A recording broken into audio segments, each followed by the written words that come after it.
Hey guys, the Blogging Buddhist here. In one of my previous videos, I talked about what you need for your at-home dojo, which can be pretty simple, and you actually don't need a whole bunch of equipment, especially if you've already been training in the martial arts for any length of time.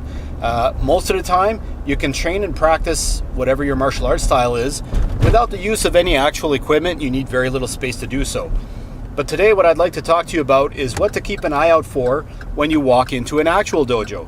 So that is to say, if you're looking to become a member of a martial arts school, join karate or something, there are certain things that you should be keeping an eye out for to make sure you're not being taken advantage of and you're actually going to get what you're looking for out of it. So before I get into that, if you haven't done so already, do me a solid here, move your mouse pointer down a bit, click that subscribe button, make sure your notifications are turned on so that you'll be made aware whenever I post new content. Now, first and foremost is when you walk right in. If you take a look around and the dojo that you're walking into is wrapped in marble everywhere and it looks like the lobby of a 5-star hotel, it might be a little bit more focused on the money than the actual teaching. Karate dojos are typically humble places. They'll have hardwood floors, 4 simple walls. It's not all gilded and fancy. Now, there's nothing wrong with having a little bit of decoration and a little bit of style put into it, no pun intended.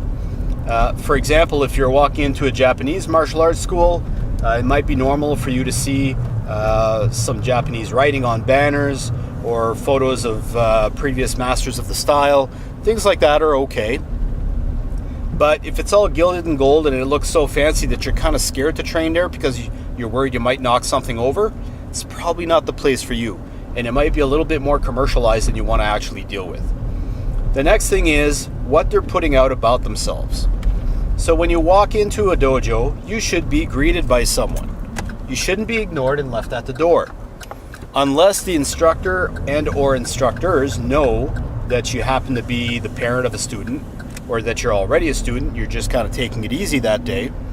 Someone, whether it's the head instructor, him or herself, or one of their designated students, should be walking up to you and saying, "Hey, welcome to X dojo. How can I help you?"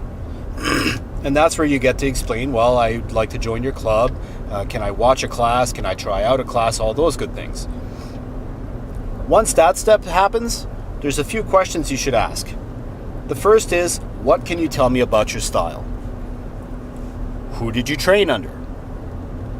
And what can you tell me about your specific school? Those are all very simple, straightforward questions that any karate instructor should be able to answer. I use the term karate because I do karate, but that applies to any martial arts. If your instructor can't tell you a little bit of the background of his or her style, there's a problem there. I mean, how can you teach something if you don't know the background of it, right? So that's something important to be mindful of. Next is if you take a look around and there's a whole bunch of fancy certifications on the wall and trophies filling up a display case, those are red flags. There's absolutely nothing wrong with competing if your school chooses to compete. In fact, if you choose to compete because that's why you're in martial arts, hey, you know what? There's nothing wrong with that. As the old saying goes, there's nothing wrong with a little healthy competition, right?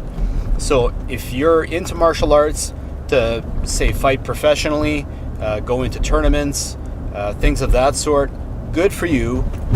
But if the first thing you see when you walk into a dojo is a display case full of those trophies, just read between the lines and tell yourself, this is the image that they're putting out about themselves, that they're a competing dojo.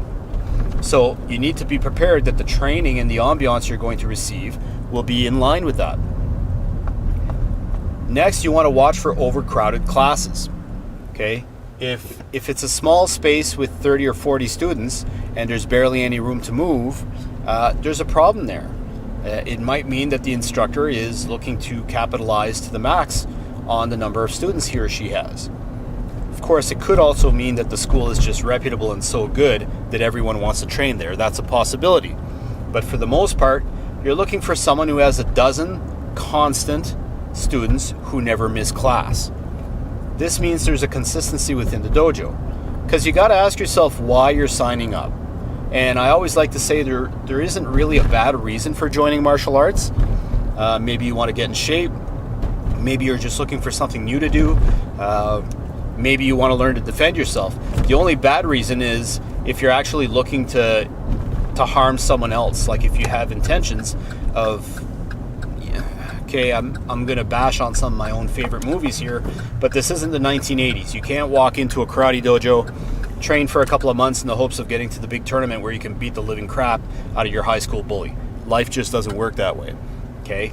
If you join the martial arts, you should be looking to learn to defend yourself, not looking to harm others. There is a huge difference between those two things, okay? And last but not least, one of the most important details are the financials. If you walk into a dojo and you ask the instructor, so what can you tell me about your school? And the first thing they give you is the tuition price. That can be an issue, okay? It's no secret that there's a term out there. The term is McDojo. It refers to martial arts schools that are more worried about turning out money than they are worried about the quality of the art they're teaching. It's unfortunate that there are schools like that out there.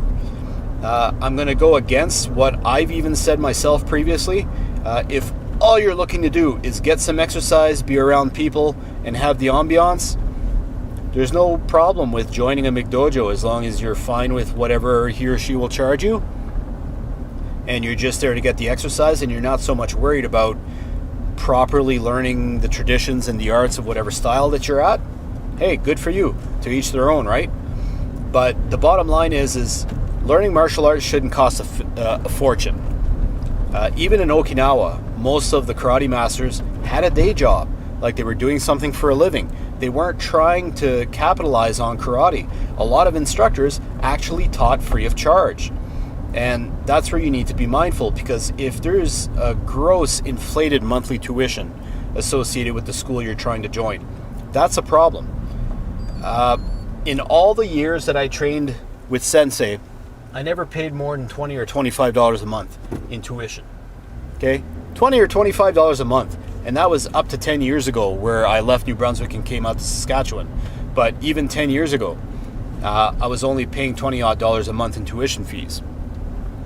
I always purchased my own uniform, which makes sense, and I think that's expected. It's like anything else. You can train in a pair of shorts and a t-shirt at the back of the class for years if you want to. That's not necessarily a problem. If an instructor is trying to force you, if he or she tells you, well, if you want to train in my school, you got to wear my uniform. It kind of sounds like he's trying to get you to buy a uniform because he's making a buck off it, or maybe he's getting kickbacks or a discount from the distribution company that makes the uniforms. I don't know, but the thing is once you've made the conscious decision to actually join the club, yeah, you're going to want to buy a uniform so that you can kind of match everyone and be part of the class. You want that feeling. You want to be part of the school, right? But for the most part, if you need to start paying hundreds of dollars for belt tests, like if the instructor says, okay, your green belt test is going to be a $200 fee plus another $50 fee for the physical belt and another $75 to $80 if you want the certificate with my name signed on it so that you can frame it and put it on your wall. And, okay, you know what? The Okinawans didn't care about none of that shit. Okay, they just cared about training. And that's the truth of the matter is you shouldn't be joining karate simply to get a black belt anyways. So if there are all these inflated fees just to get your belts, that can be a red flag. Okay, so inflated tuition costs, a whole bunch of fees, required purchases, these are all things that you need to keep an eye out for, because you don't want to be part of a club where the instructor's only goal is to monetize.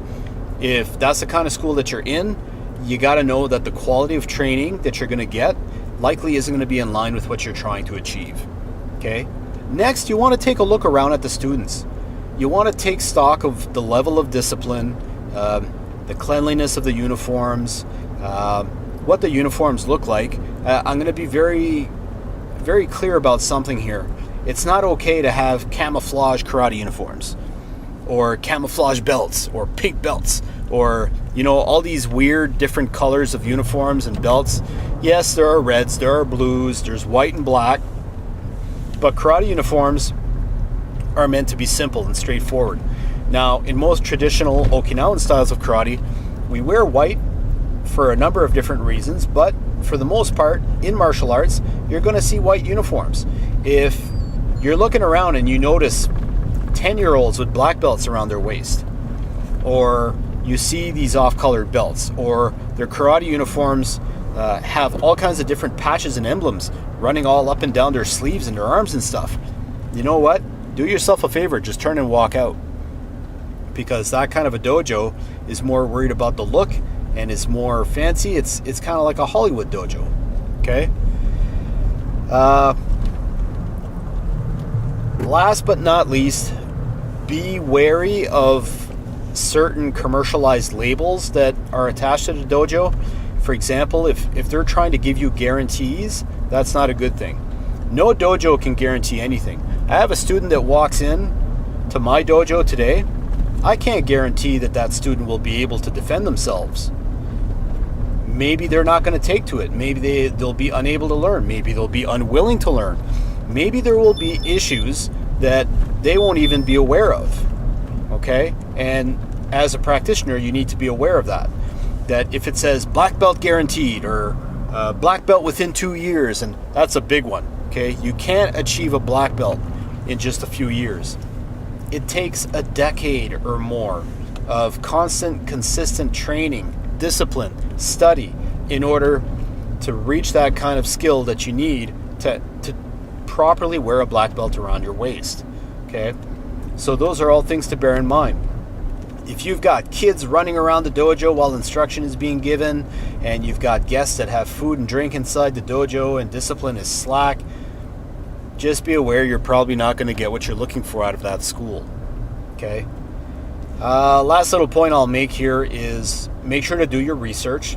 If you live in a larger center that's got a number of different martial arts schools, don't be scared to jump on the good old internet and look into some of these schools. Okay? If there's Taekwondo, you know what? Go online and look up Taekwondo. See what the style's all about. See what their philosophy is. See what their ancestry involves and how their style came into existence. Because the problem is there's a dozen different styles out there, and for each of those styles you've got a dozen different families that are teaching it, and every one of those families will have their own particular little nuances, and how they deliver those nuances can make all the difference as to whether you joined your school or not. So make sure to do your research before you go. That's it, guys. I've rambled on for long enough here, so I'll let you go on that. If you haven't done so already, make sure to check my main webpage at www.thebloggingbuddhist.com for daily content related to martial arts, Buddhism, diabetes, and health and fitness. And I'll see you guys on the next one.